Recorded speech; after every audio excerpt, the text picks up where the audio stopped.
Слово для доклада предоставляется судье Бабукеевой Миргуль Раскулбековне. Спасибо.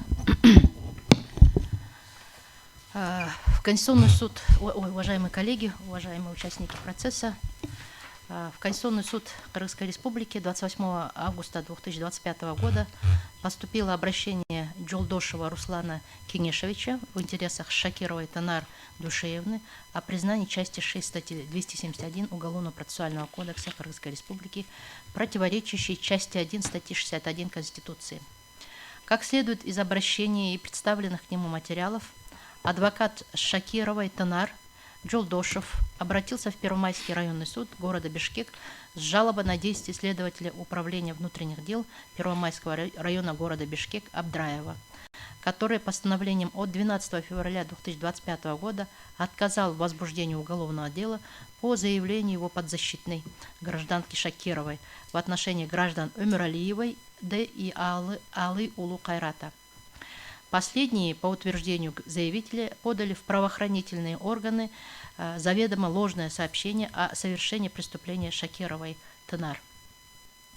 Постановлением Следственного судьи Первомайского районного суда города Бишкек от 1 апреля 2025 года жалоба адвоката была оставлена без удовлетворения. Суд огласил результативную часть постановления. Но не согласившись с данным судебным актом, Джолдошев подал апелляционную жалобу в Бишкекский городской суд с ходатайством о восстановлении пропущенного срока. При этом он отмечает, что полный текст постановления суда от 1 апреля 2025 года был вручен ему лишь 4 апреля 2025 года, то есть за один день до истечения срока обжалования. Получив постановление, Джолдошев в установленный 5-дневный срок, а именно 9 апреля 2025 года, подал апелляционную жалобу вместе с ходатайством о восстановлении срока. Заявитель указывает, что постановлением Первомайского районного суда от 17 апреля 2025 года ходатайство о восстановлении пропущенного срока было отклонено, а апелляционная жалоба возвращена. В качестве основного довода суд указал, что Джолдошев присутствовал при оглашении постановления, а потому уважительных причин для восстановления срока не имеется. На данное постановление была подана апелляционная жалоба в Бишкекский городской суд, однако судебная коллегия по уголовным делам определением от 30 мая 2025 года оставила жалобу без удовлетворения, повторив вывод суда первой инстанции о том, что присутствие Джолдошева на оглашении исключает уважительность причин пропуска срока. Кассационная жалоба на указанное определение была рассмотрена судебной коллегией по уголовным делам Верховного суда, которая определением от 22 июля 2025 года также оставила в силе судебные акты нижестоящих судов, вновь сославшись на отсутствие уважительных причин для восстановления срока. Заявитель указывает, что таким образом его жалоба на постановление следователя об отказе в возбуждении уголовного дела в интересах Шакировой не была рассмотрена по существу, исключительно по формальным основаниям. Между тем, фактически с момента получения мотивированного постановления до подачи апелляционной жалобы прошло не более 5 дней, что свидетельствует об отсутствии реального пропуска срока.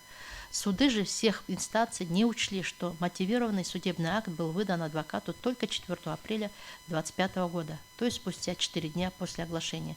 Джолдошев утверждает, что на практике судами нередко допускается задержка в выдаче мотивированных постановлений после их оглашения. При существующем 5-дневном сроке обжалования стороны оказываются фактически лишены возможности подготовить мотивированную жалобу. Такая практика существенно ограничивает конституционное право граждан на судебную защиту, закрепленное в части 1 статьи 61 Конституции. Согласно оспариваемой норме, постановление Следственного суда судьи по жалобе может быть обжаловано в апелляционном порядке в течение 5 суток со дня его вынесения.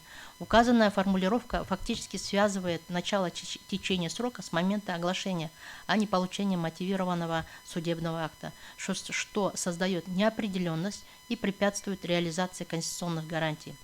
По мнению заявителя, необходимо уточнить оспариваемую норму, установив, что постановление следственного судьи по жалобе может быть обжаловано в течение 5 суток со дня его получения стороной. Это обеспечит реальную возможность участникам процесса, включая потерпевших, готовить мотивированные апелляционные жалобы, а также исключить ограничения их прав. Также Джолдошев отмечает, что в рассматриваемом деле Шакирова Тынар фактически лишена возможности добиться привлечения к уголовной ответственности лиц, предоставивших заведомо ложные сведения, а также возместить причиненный ей материальный ущерб. Таким образом, оспариваемая норма препятствует реализации гарантированного Конституцией права на судебную защиту. Учитывая вышеизложенное, заявитель в самом ходатайстве просит признать оспариваемую норму, противоречащей Конституции. Определением коллегии судей Конституционного суда от 16 сентября 2025 года ходатайство Джолдошева Руслана в интересах Шакировой Тынар было принято к производству. Определением судьи-докладчика от 22 сентября 2025 года обращающей стороной были признаны Джолдошев Руслан Кенешевич в интересах Шакировой Тынар Душеевны, стороной ответчиком Джор Кенеш. Третьими лицами по данному делу определением судьи от 22 сентября 2025 года были признаны постоянный представитель президента и Кабинета министров в Конституционном суде, Верховный суд, Совет судей, Министерство юстиции. На сегодняшний и вообще в целях обеспечения правильного разрешения дела проведены все необходимые действия на сегодняшний день, связанные с проверкой обращений и подготовкой дела к рассмотрению, по результатам которых дело готово к рассмотрению в Конституционном суде. Уважаемые судьи, есть вопросы к Миргулю Расколбековне? Нет. Ах.